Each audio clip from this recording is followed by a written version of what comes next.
What happens when one of the biggest stars in the world sits down for what should be a simple, respectful morning interview, and ends up in a battle for her dignity? On a recent episode of CBS Sunday Morning, Jennifer Lopez, a global icon with over 3 decades in the entertainment industry, arrived expecting to talk about her newest project.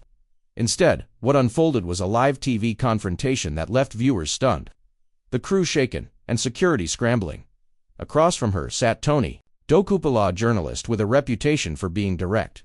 But this time, he didn't just ask hard questions, he crossed a line. Again and again, what was supposed to be a promotional segment turned into a verbal ambush. Accusations, personal jabs, and ultimately, a chilling moment when J.Lo stood up, looked her interviewer in the eye, and shut the whole thing down in front of millions. This wasn't just a bad interview, it was a warning shot to the entire industry. Before we get into the full story, don't forget to hit subscribe and comment below. When does journalism cross the line into disrespect? Now let's go back to that morning, and the exact moment everything started to unravel. The day started like any other inside the sleek, climate-controlled studios of CBS in New York City. It was 6:30 a.m. when Jennifer Lopez arrived on time, immaculate, and utterly composed. She wore a cream-colored blazer that exuded understated power. Her team hovered nearby, but she didn't need a crowd. She's been doing this long enough to know exactly how to command a room without raising her voice. She was there to promote her newest project, an upcoming music documentary hybrid film that had been generating buzz since its teaser dropped.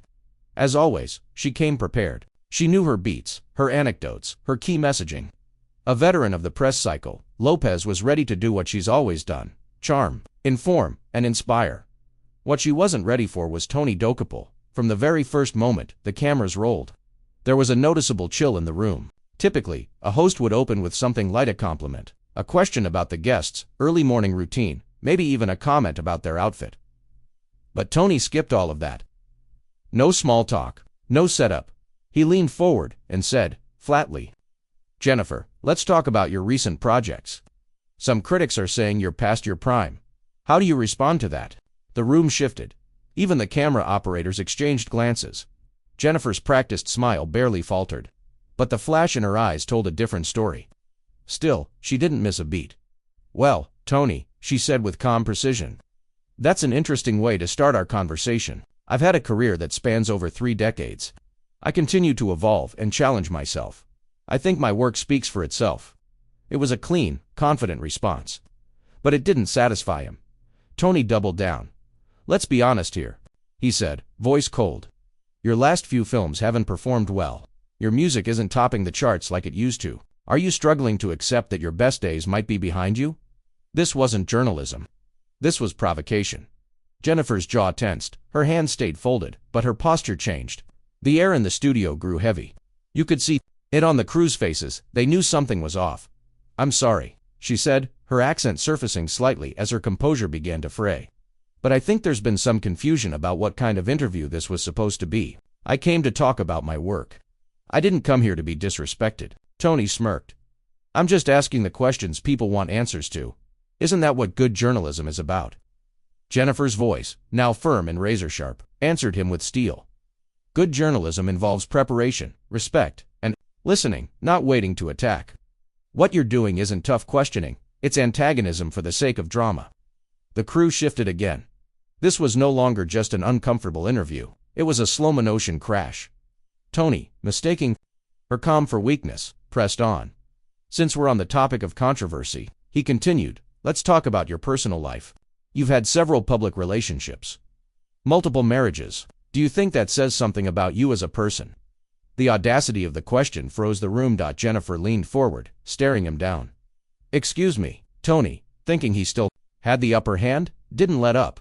"I'm talking about your pattern failed relationships, public breakups. Don't your fans deserve to know if maybe you're part of the problem?" There was no recovery from that line. No journalistic shield could justify it. Jennifer's eyes burned now, not with tears, but with restrained fury, and when she finally spoke, it was with the weight of someone who had endured decades of sexist scrutiny. "I've answered tough questions," she said. "I've always stayed professional, but what you just did wasn't journalism. It was an attempt to humiliate me." She took a breath. "And I want to know right now what your goal is here. Are we going to have a respectful conversation? Or is this just about tearing me down?" Tony's reply would ignite what would later be described as one of the most tense moments in morning show history. He laughed. Not a laugh of apology, not a nervous chuckle, a cold dismissive laugh. "Jennifer," he said, shaking his head, "you're taking this way too personally. This is TV, we ask hard questions."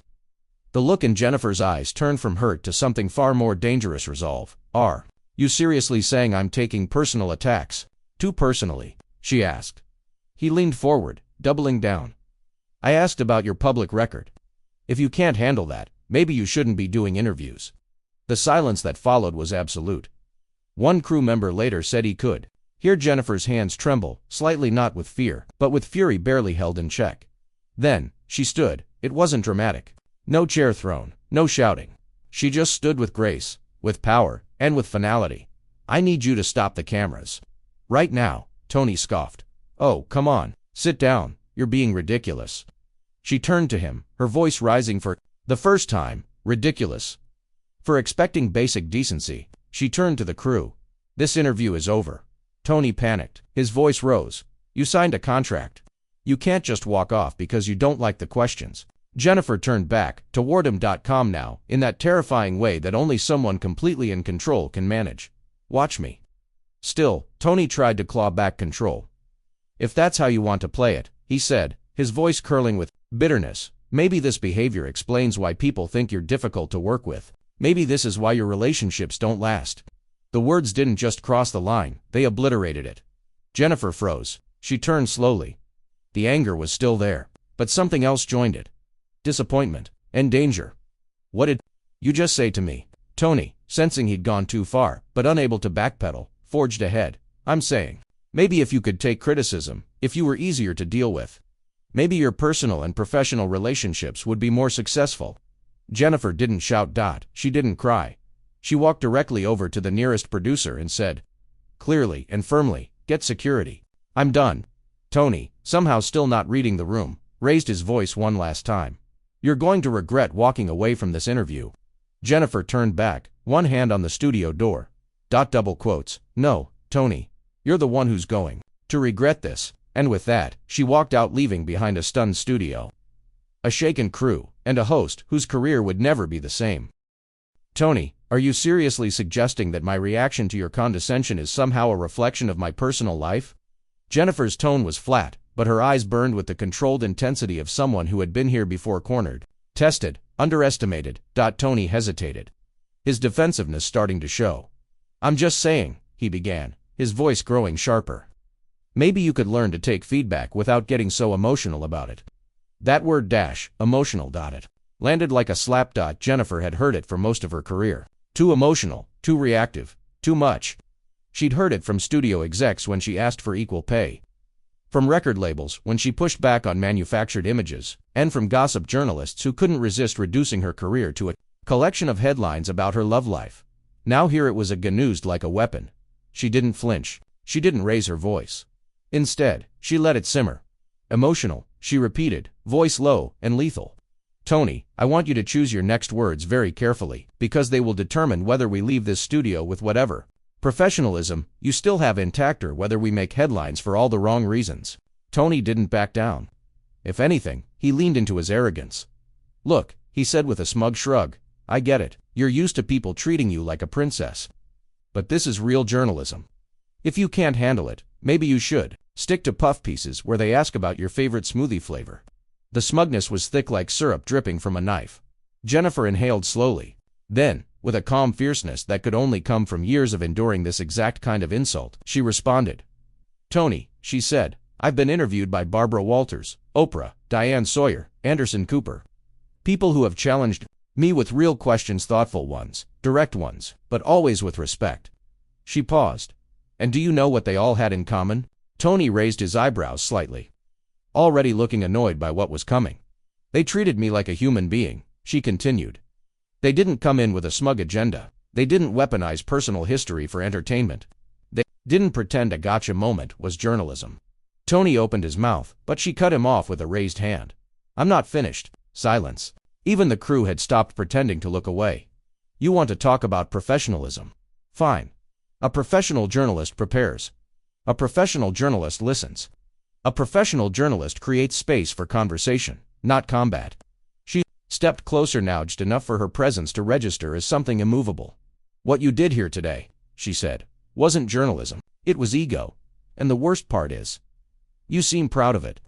For the first time, Tony looked genuinely unsure. His confidence faltered, if only briefly, but instead of reflecting, he did what many insecure men do when they feel power slipping. He attacked harder. You know what? He snapped. Maybe the problem isn't me. Maybe it's you. Maybe you've been surrounded by yes-men for so long, you can't handle real questions anymore. You live in a bubble. That line, that poison-laced accusation, hung in the air.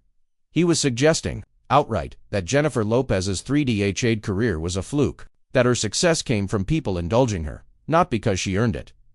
Jennifer stared at him, stone-faced, then something in her eyes shifted. The fire was still there, but now it was joined by something colder. Pity. Tony, she said, slowly. Do you truly believe that someone like me, someone who has clawed her way through this industry for over 30 years, got here by being coddled? She gestured around the room. Look at your own crew. Go ahead, look at their faces. Do you see anyone here who thinks what you're doing right now is journalism? Do you see anyone who supports this circus you've created? The silence from the crew was deafening. Heads lowered, eyes darted away. One camera operator shifted his stance and looked toward the floor. Another sound tech quietly slipped out of the room, phone in hand, presumably to call someone higher up. Tony, clinging to a thread of misplaced authority, crossed his arms. I don't need approval from my crew, he said, and I definitely don't need it from you. This is my show. I ask the questions I want. Jennifer tilted her head, a quiet laugh slipping out. Your show, she echoed. Tony, let me explain something to you, because, clearly, no one has. She walked back to her chair, picked up her purse, and slung it over her shoulder with a slow, deliberate motion. You may host this show, but it only exists because people watch it, and people watch it for the guests. For the conversations, not to see a grown man try to ambush someone on national TV for sport. Tony's composure was crumbling now. He could feel it slipping through his fingers. The cameras were still rolling. The interview was collapsing in real time, and he had no control over it. Jennifer, wait please, he stammered. Let's just sit down and finish the segment properly. She stopped mid-step. Properly, she said. You think there's still a proper way to finish this after everything you've said? After the disrespect? After the personal attacks in live television? Tony took a small step toward her. We had a contract, he said. Legal obligations. Jennifer turned and looked him square in the face. I fulfilled my obligation the second I walked through that door, prepared, professional, and respectful. You broke yours the moment you decided this would be a character assassination. Her voice dropped an octave. And if you want to talk about legal obligations, she added, then I suggest you have your legal team review what qualifies as a hostile work environment. Because this just might meet the criteria. Tony turned pale. That's a threat, he asked, his voice cracking. No, she said. That's a fact. And unlike why, come prepared. She turned to leave, but just as her hand reached for the door handle, Tony made the worst decision of the morning. He reached out and grabbed her arm. The room exploded. Jennifer jerked back instinctively, eyes wide not in fear, but in utter disbelief. Don't touch me, she said, loud and clear, her voice slicing through the chaos like a blade. Do not touch me. Immediately, two crew members stepped forward. The sound engineer was already on his radio, calling security. One of the producers rushed toward the scene with a look of horror. The studio was no longer a set, it was a crisis. Tony released her arm immediately, hands raised, stammering, I didn't mean I just please. I was trying to. Jennifer cut him off with a stare so sharp, it felt like the temperature dropped 10 degrees. You just put your hands on me, she said slowly, to stop me from leaving an environment where I was being disrespected. Do you even understand what that means? Security arrived. Two guards entered the room, scanning the scene like they were trained to de-escalate. They knew immediately who needed protection. The lead guard addressed Jennifer. Ma'am, are you all right? No, she said, still composed. But I'm leaving, and I expect not to be touched again. She nodded toward Tony without even looking at him. This man seems to be having a hard time understanding boundaries. The guard moved between them without a word. Tony stood frozen, caught, exposed, diminished. Jennifer turned one last time. Tony, I want you to sit with what happened here today. Really sit with it? She walked toward the exit, her heels silent against the floor, but before stepping through, she paused. There are journalists who ask hard questions because they want to inform, and there are people who ask cruel questions because it makes them feel powerful. She looked at him with finality. Today, the world saw exactly which one you are. And with that, Jennifer Lopez, one of the most respected, resilient women in the business, walked out of the studio without looking back. The silence she left behind was unbearable. No one moved. Tony stood alone, pale, sweaty, and visibly unraveling. Within hours, word had spread. Someone on the crew had already leaked footage to internal staff. By the end of the day, CBS executives were in emergency meetings. Legal was involved. PR was on fire control. By morning, clips were circulating online, edited down, shared on TikTok, dissected on Twitter. Some people couldn't believe it, others weren't surprised at all.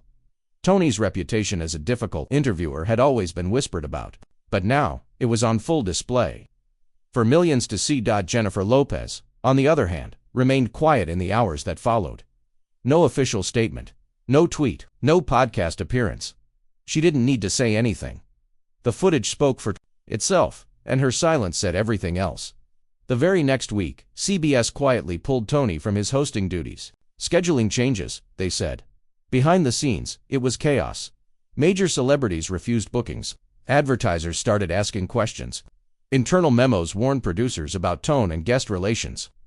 Tony eventually issued a vague apology, one of those PR scripted image-saving statements full of regret and reflection. But the damage was done. And Jennifer, she went right back to work. Press appearances, red carpet premieres, a sold-out performance in Vegas. Unshaken, undefeated, unapologetic. Because the truth was this: Jennifer Lopez didn't need to shout, curse, or create drama. She just stood up, told the truth, and walked out on her own terms. And in doing so, she reminded everyone exactly who she was. A woman who earned her place, a woman who demands respect, and a woman who, no matter how hostile the room, never forgets her worth.